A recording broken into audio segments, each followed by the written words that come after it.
We know that paper comes from trees.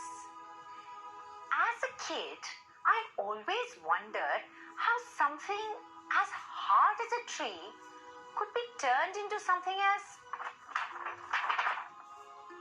fragile as a paper. The wood that comes from trees goes through so many processes before it becomes a product. We read, we write, and we draw beautiful pictures on it. Sometimes we get creative with the paper. In this case, wood eventually became paper. So wood is the raw material from which paper, the product, was made. This process by which raw materials are changed into products is called manufacturing or secondary activity. Can you think of some other things that we use in our daily lives that would have been made in this way?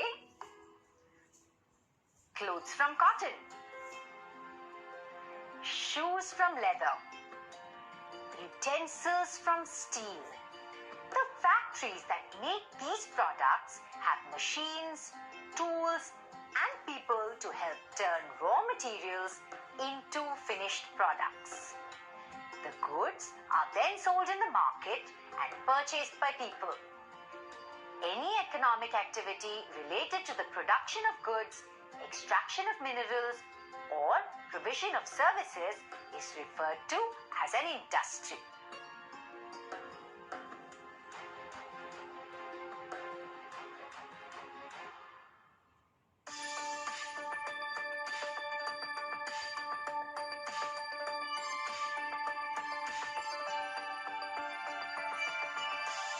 An iron and steel industry deals with the production of goods. The mining industry works on extraction of minerals like coal. Then there are industries where there is no actual production of goods. What does that mean? Think about the tourism industry. The people who work in these travel companies help in making the experience of travel better. Such industries are called service industries. Other examples include finance and information technology service industries. You may have heard names of many industries. We live in an era when almost everything we use today is made in or provided by an industry. Be it something as small as a needle or as large as an airplane. And all these products and services have their own specific industries. Vehicles, tools, toys, electronics, kitchenware, even the food you eat in a restaurant. They all belong to different industries.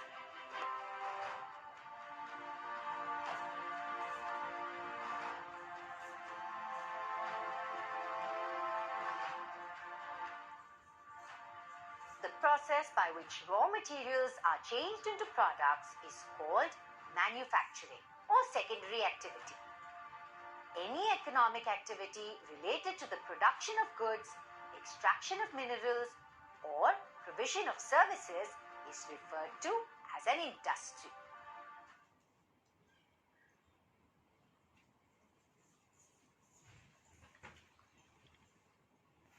Now, these industries can be owned and operated by a single person, a group of people, a group of companies, or by the government. Now that's another way of classifying industries on the basis of ownership. So there are private sector industries, public sector industries, joint sector industries, and cooperative sector industries. Private sector industries are those which are owned by an individual or a group of individuals. For example, an industry which is owned by a family or a group of partners is a private sector industry. Now, there are some industries that are owned and operated by the government, and these are called public sector industries or state-owned industries. Hindustan Aeronautics Limited, Steel Authority of India, Hindustan Petroleum, Bharat Heavy Electricals, and Rail Coach Factory are some examples of the public sector industries. Many industries are established by individuals and the government together. Now, usually in these ventures, the investment to develop the business and the profits generated are shared by the private party and the government. These industries are called joint sector industries. Mahanagar Gas Limited, Gujarat Alkalis, some examples of joint sector industries in India. Finally, there are cooperative sector industries. You've heard of Amul, right? Amul is a cooperative sector industry. At Amul, many dairy farmers or producers of milk produce dairy products and market them under one name or brand. The profit generated by selling their products are shared by all the individuals in the company. Such companies, which are owned and operated by the producers or suppliers of raw materials, workers, or both, are called cooperative sector companies. Like Amul, there are many other successful dairy cooperative ventures like Karnataka Milk Federation and Sudha Dairy, present in different parts of the country.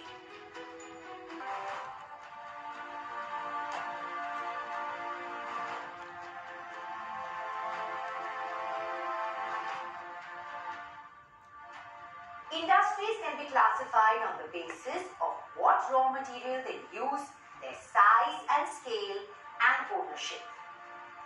Based on raw material they use, industries are classified into agro-based, mineral-based, marine-based, and forest-based industries. Industries that obtain their raw material from agricultural products are known as agro-based industries. Wheat processing, sugar, tea, and cotton textile industries are examples of agro-based industries. Industries that use minerals as their raw materials are known as mineral-based industries. Iron and steel, coal and petroleum extraction, and gold mining are examples of mineral-based industries. Industries that use materials that are derived from seas and oceans are known as marine-based industries. Seafood industry and fish oil industries are some examples of marine-based industries. Industries that obtain their raw materials from forests are known as forest-based industries. Paper, furniture, and pharmacy are some common forest-based industries. Based on the size and scale, industries can be classified into small-scale industries and large-scale industries. Industries that require less number of people and produces less output are known as small-scale industries. Pottery, handicraft, basket weaving are examples of small-scale industries. Industries that require high capital investment, more people, and produce high quantities of output are known as large-scale industries. Iron and steel, automobile, and shipbuilding industries are examples of large-scale industries. Based on ownership, industries can be classified into private sector industries, public sector industries, joint sector industries, and cooperative sector industries. Private sector industries are those which are owned by an individual or a group of individuals. Industries that are owned and operated by the government are called public sector industries or state-owned industries.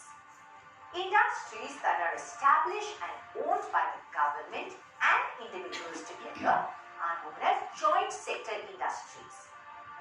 Cooperative sector industries are owned and operated by the producers or suppliers of raw materials or workers or both.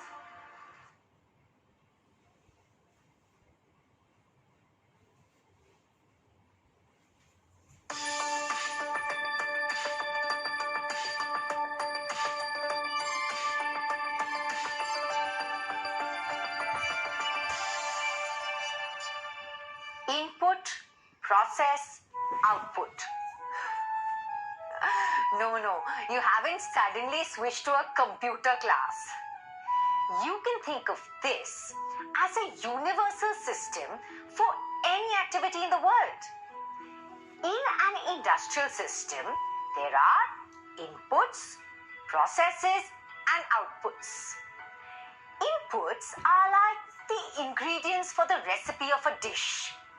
So for an industrial product, the inputs are raw materials, machines, labor in a place where no one lives. So you know what we can do? We can get workers from nearby villages or towns. They'll know how to make candies. They will make lots of lip-smacking candies for us to sell, and in return, we'll give them a salary for their work. Good. So, what do we have till now? We have the capital, we have the land, raw materials, a steady water supply, a reliable power supply, and we have labor too. Awesome. We can make candies now. But, where are we going to sell them after they are made? In the markets, of course. But these markets need to be accessible from the industry. As we can see, this place is near the city. I'm sure the kids in the city will love our candies. But how do we deliver the candies to the kids? We'll need a good road network that makes the factory accessible. Not just for the delivery to the cities, but getting all our raw materials would also be easier with well-connected roads. And guess what? There is a big highway over here, and it is connected to the city. So the road's done too. All we need now are vehicles to transport all our goods. So, the factors that affect the location of industries are the availability of raw materials, land, capital, labor, water supply, power supply, markets, and transportation. Okay, we just established a candy factory. In our imagination, it's not wrong to be ambitious, right? But do you know, this is exactly how industries are established. All these factors and knowledge of how industries work are extremely important to look for beforehand, so that the output generated is maximized.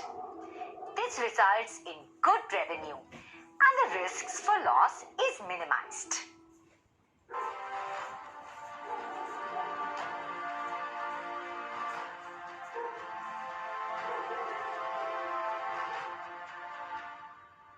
In an industrial system, there are inputs, processes, and outputs. Inputs are raw materials, machines, labor, cost of land, and transport. Processes are all activities that convert raw materials into finished products. Outputs are the finished products and the money obtained after selling them. The factors that affect the location of industries are the availability of raw materials, land, capital, labor, water supply, power supply, markets, and transportation.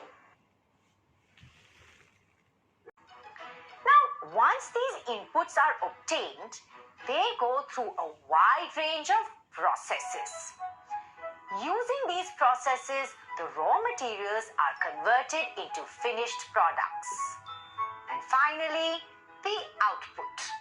The finished products and the money obtained after it is sold is the output. So industries work as a system that consists of these three elements: inputs, processes, and outputs. I think now we have learnt a lot about industries. Why don't we try and set up our own industry? Want to be an industrialist? Let's go!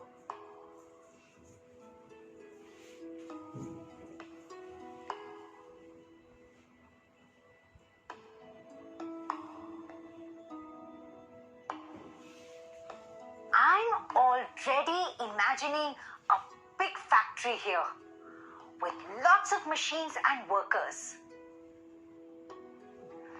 It would be so cool. But where should we set up our industry? What products would we make here? What would I need to start the process?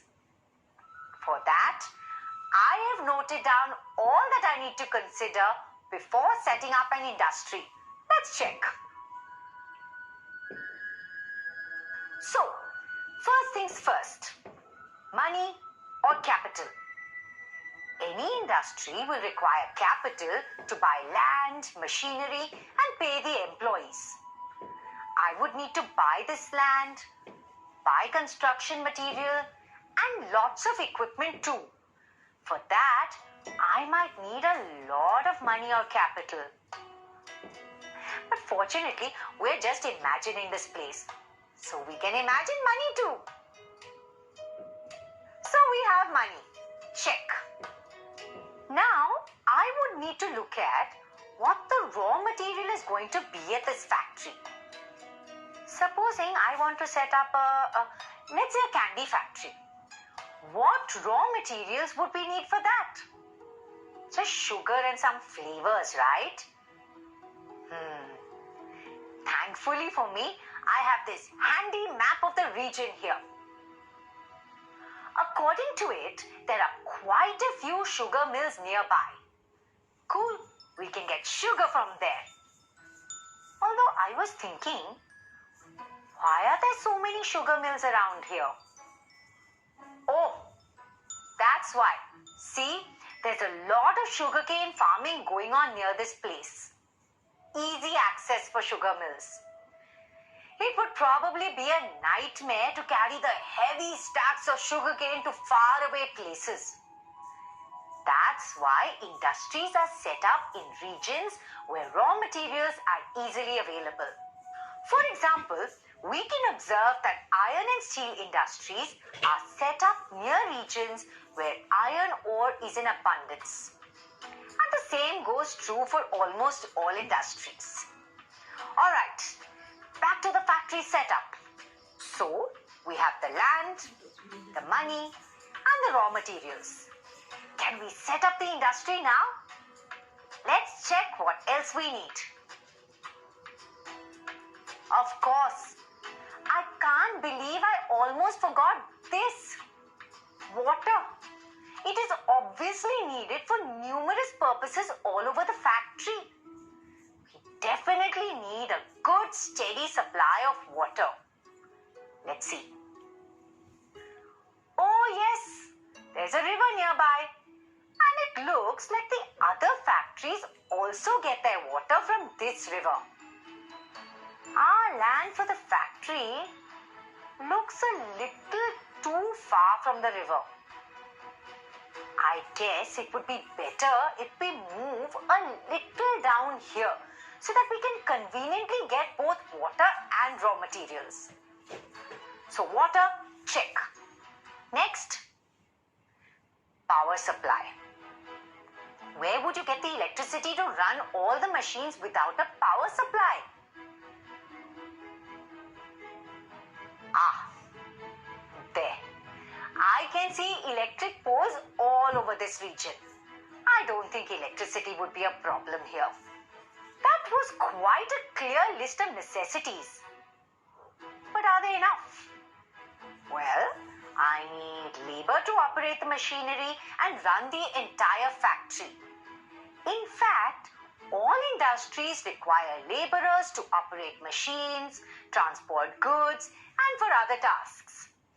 Labor availability is also an important factor determining the location of an industry. We cannot set up a factory in a place where no one lives. So you know what we can do? We can get workers from nearby villages or towns. They'll know how to make candies. They will make lots of lip-smacking candies for us to sell, and in return, we'll give them a salary for their work. Good. So what do we have till now? We have the capital, we have the land, raw materials, a steady water supply, a reliable power supply, and we have labor too. Awesome.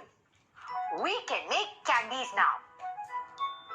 But where are we going to sell them after they are made?